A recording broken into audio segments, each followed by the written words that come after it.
What's up, Geeks and Gamers? It's Jeremy coming to you with another video, and today we are talking about Marvel producer Victoria Alonso.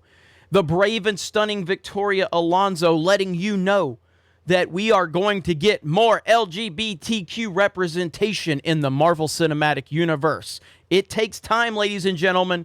It takes time. But after over a decade and 20-something movies and I can't even remember how many television series, we're finally going to do it. Because why? Because it is politically convenient. That's why. Because now it's so much more acceptable to do it, especially in the world of Twitter. Therefore, Marvel is going to be brave and stunning, finally, when it's convenient for them. That is the world we are living in. Marvel Studios producer Victoria Alonso promises more LGBTQ characters in the Marvel Cinematic Universe. Marvel Studios producer Victoria Alonso recently promised that more LGBTQ characters will be arriving in the Marvel Cinematic Universe in the near future. Alonso spoke with Variety's Mark Mulkin during the Black Widow fan premiere in Hollywood and asked if there would be more LGBTQ representation coming into the MCU after the company revealed that Loki was gender fluid. And of course, Variety asked that question. Of course, Variety asked that question. Alonso answered, "It takes time. We have so many stories that we can tell. We will empower those that are. We're not changing anything. We're just showing the world who these people are and who these characters are." The producer continued, "There's a lot we have coming up, and I think will be representative of the world of today." Really? Gonna be representative of the world of today. Interesting choice of words that you say. So can that mean that you're going to have representation for Trump voters? Just curious about that, because it's all about representing the world of today, right? So 75 million Americans voted for Donald J. Trump. And I would assume that when you say it's going to represent the world of today, that's what you mean, right? Along with everything else that you deem is part of the world of today. I'm sure that's happening. I'm sure that's happening. Now, again, to be clear, I'm using sarcasm. I don't want Trump supporters in the Marvel Cinematic Universe. I'm pointing out how when they say we want to represent the world of today, what they really mean is that we want to paint the narrative of what we say is the world of today. And they will pick and choose what they claim is the world of today. They're not really worried about the world of today or representing the world of today. They're worried about pushing their own narrative. So no, I don't want Trump supporters in there. Not ever interested in that. But I also don't want the left-wing agenda pushed into it. And they use these buzzwords about representation and looking like the real world. That's not really what they are talking about. They're talking about their warped Hollywood world, and we all know that. So the next time you hear somebody say, "We need more representation," ask them, does that include Trump supporters? Just curious. Just curious. Like when you say you need representation at Lucasfilm, representation at the Marvel Cinematic Universe, at the MCU, at Disney, does that mean that you should have Trump supporters represented as well? Or is it the representation that you're looking to frame around your warped worldview? Because we all know what it means. We all know what it means. And that's the beauty of pointing out their hypocrisy. However, she did the caveat, we're not going to nail it on the first movie or the second movie or the third movie. Good Lord. How many times do you need? We're not going to nail it on the first movie or the second or the third, or the first show or the second.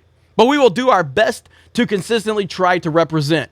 Do you know what she's saying right here? She's essentially saying, we know this crowd of SJWs is never happy and they're going to be offended by everything, because this is how it works. They scream about representation. You then give them their representation. Then they complain about how the representation was portrayed, because that's how it always goes. It's an endless rabbit hole of victimization. They never stop being offended. Ever. They will always find a reason to be offended. Victoria Alonso, one of these social justice weirdos, is acknowledging that. As for Loki being gender fluid, Alonso claimed it wasn't a big deal. She said, "I have to be honest with you, it's not a big deal. It is what it is when it suits the character. We're not going to do it because it's politically correct or incorrect. It is what it is. Really? Then why is it that Loki hasn't been this in the Marvel Cinematic Universe for all of these years? Why is it that you censor things when it's in China or other places that don't accept those things? Why do you censor these things for those countries?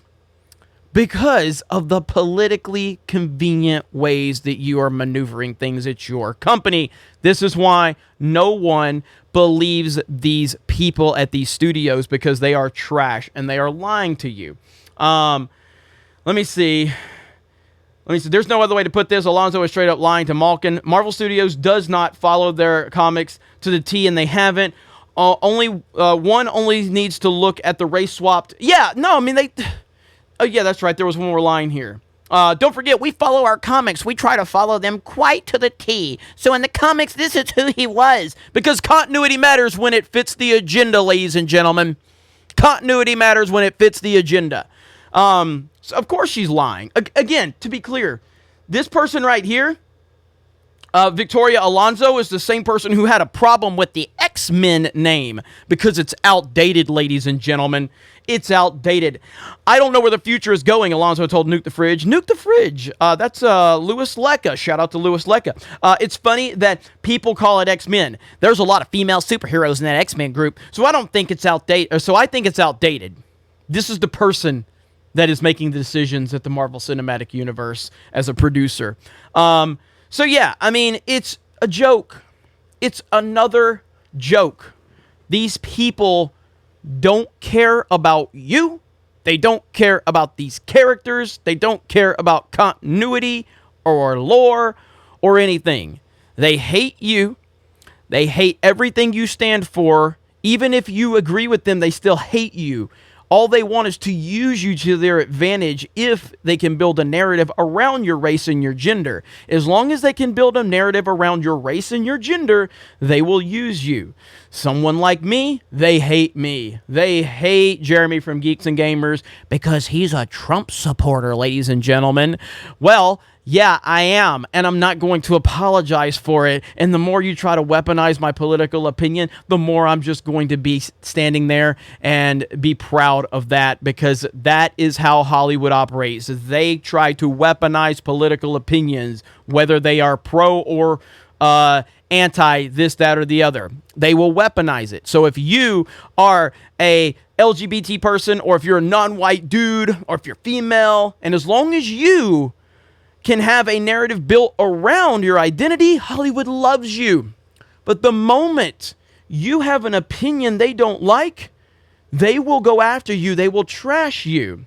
The other day, and I will not name the channel, I saw it. Somebody sent me a video, and this channel's just going after me. He's really intimidated by women. He's really intimidated by minorities. And I look, and this channel had videos where they were going after Candace Owens, Brandon Tatum, Lauren Chin, and I'm like, sounds to me like you have a problem with women and black people that don't line up with your narrative. How dare you challenge a woman's opinion?